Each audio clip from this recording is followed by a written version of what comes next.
Hello, good evening. Tonight, the boss at the centre of one of the UK's most controversial companies speaks exclusively to Newsnight about allegations of the inappropriate use of millions of Facebook users' data. Alexander Nix is the CEO of Cambridge Analytica, employed by Donald Trump, amongst others, to help his presidential election campaign. The company uses the micro-targeting of individuals to work out their behavioural patterns as consumers and as voters. They stand accused by The Observer of using data without permission to change the minds of millions of Americans. Facebook shares dropped 8% today on the claims. Well, tonight the company faced more trouble. In an undercover report, Channel 4 filmed the company bosses apparently offering to entrap foreign politicians with dirty tricks. Here's John Sweeney. Tonight, British data mining company Cambridge Analytica stands accused of offering spies, lies and honey traps to a prospective client and taking part in one of the greatest breaches of ordinary people's data in history. Cambridge Analytica's boss, Alexander Nix, tempted what he thought was a wealthy client with a bag full of dirty tricks. What the old Etonian didn't know was that the client was in fact an undercover reporter for Channel 4 News. We'll have a wealthy developer come in, somebody posing as a wealthy developer. I'm a master of disguise. Yes, they will offer a large amount of money to the candidate to finance his campaign in exchange for land, for instance.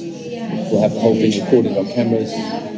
Blank out the face of our guy, and we'll have posts on the internet. For example, you're saying when you're using the girls to introduce to the local fellow, and you're using the girls for this, like the seduction, they're not local girls, not Sri Lankan girls. I wouldn't have thought so. No, we could bring some. That was just an idea. Yes. We could bring some Ukrainians in. Cambridge Analytica and Mr. Nix deny any wrongdoing. The company, which denied a role in furthering Brexit but did work for the Trump campaign, is also facing an investigation by the British Information Commissioner tonight as the scandal grows. But the question potentially affecting millions of people around the world is whether their personal data was mined, and to what end. Imagine somebody knocks on your door and enters and rummages through all your stuff, and then rummages through the bits and bobs of 300 of your friends and family. You would tell them to bugger off. But that's exactly what Cambridge Analytica is accused of doing to the Facebook data of 50 million people. At the heart of the story is a Russian-born digital genius, Dr. Alex Kogan. Reports say Dr. Kogan scraped data from Facebook users who took part in a cunning personality test he devised. Taking advantage of Facebook's obscure privacy settings and claiming he was doing academic research, Dr. Kogan reportedly was able to access the personal data not only of the nearly 300,000 users who took the test, but also of almost all of their Facebook friends. That apparently opened up access to some 50 million user profiles. Dr. Kogan has declined to comment, except to maintain that his program was, quotes, a very standard vanilla Facebook app, close quotes. Facebook dumped its relationship with Cambridge Analytica on Saturday, but today its share price tanked by around $35 billion. Professor David Carroll from the United States is suing Cambridge Analytica in the High Court in London. It was a reality check to just get the data and see that it was accurate in terms of my voter files and sort of accurate in terms of my politics. But what was really disturbing to me was that it came from the United Kingdom, and it came from a military contractor. And I knew that, and that was really distressing. There's been unease about Cambridge Analytica's activities for months. The firm has consistently denied helping Brexit along or doing dirty tricks for Team Trump. Tonight's revelations raise a simple question. How reliable is the word of Alexander Nix? That was John Sweeney reporting. I spoke to Alexander Nix, the CEO of Cambridge Analytica this afternoon. In an interview arranged to discuss the data breach and before details of the latest Channel 4 accusations were aired, I began by asking him whether it was right the academic Dr. Kogan offered Cambridge Analytica access to Facebook apps that were given special permission to harvest data. Well, it's certainly right that he gave us access to a data set. I think that we would disagree with the veracity of the claims concerning how powerful this data was. We ran many models over a period of time trying to understand if we could use this data in a meaningful way, and ultimately it proved to be fruitless, and so we moved down a different avenue. Because he says that the data came not just from using the apps, but from a far wider circle of friends, all their contacts. Gave you status updates, likes, personal messages. So from touching 200,000 people, you expanded into their entire social networks, which scaled you to most of America. Well, look, I think it's very important to understand what happened back in 2014. Is we were approached by a very respectable academic who said that he had the wherewithal, the legitimate and legal wherewithal, to collect data on Facebook users that we might be able to use in part of our modelling. And we entered into a contract with this individual to undertake a large-scale piece of research for our company.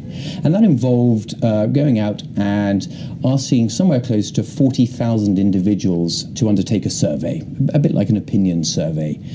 And as part of that survey, the individuals consented to give up some of their data to this academic, Dr. Kogan, and also some data on some of their friends. Now, this work was undertaken by Dr. Kogan in its entirety, and he simply delivered to us the model derivatives of these data that he collected.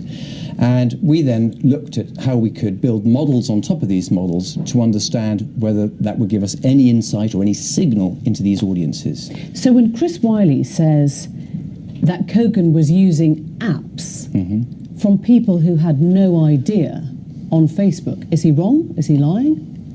Well, I think my understanding is that Dr. Kogan was seeking permission from the people who filled out the survey, and they were then giving up data on their friends. Now, let me point out, this is no different to what Obama's campaign were doing in 2012. The Obama campaign produced a Facebook app that requested their supporters to give up their Facebook data, and also allowed them to give up data on their. They knew they were doing it. Exactly, and it's and exactly you're the saying same. that everyone you asked knew they were giving up their data. Well, everyone. Certainly, let me clear up that we didn't ask anyone. Everyone that Dr. Kogan engaged with, my understanding is that they knew that they were giving up their data, and they would have signed some sort of permission for that. Why do you think Channel 4 then has been filming an undercover sting to prove that you had involvement in an unethical way of using people's most intimate and personal data? Well, I think, look, I can't speak to Channel 4's motives. I think that their undercover sting was intended to embarrass us, and why? Again, look, we see this as a coordinated attack by the media that's been going on for very, very many months in order to damage the company that had some involvement with the election of Donald Trump. Do you know what they filmed? Do you remember what you said? Do you know what they're going to use? Well, I have a fair understanding, yes. And is it as bad as you think? Well, look, you asked me earlier if I had any regrets. Yes, I have a huge amount of regrets about the fact that we maybe undertook this meeting and spoke with a certain amount of hyperbole about some of the things that we do, but what we were trying to do was to elicit from the undercover reporter the true intentions of the meeting. These meetings started out as very bona fide philanthropical request for services to help in the country of Sri Lanka, to help make it a better country and to help spread the wealth through projects of information technology and healthcare. By the time I joined the meetings, the undercover reporter pivoted them such that he was asking us about entrapping political officials, the use of honey traps, and all sorts of other behavior. Cambridge Analytica has data on how most of America thinks.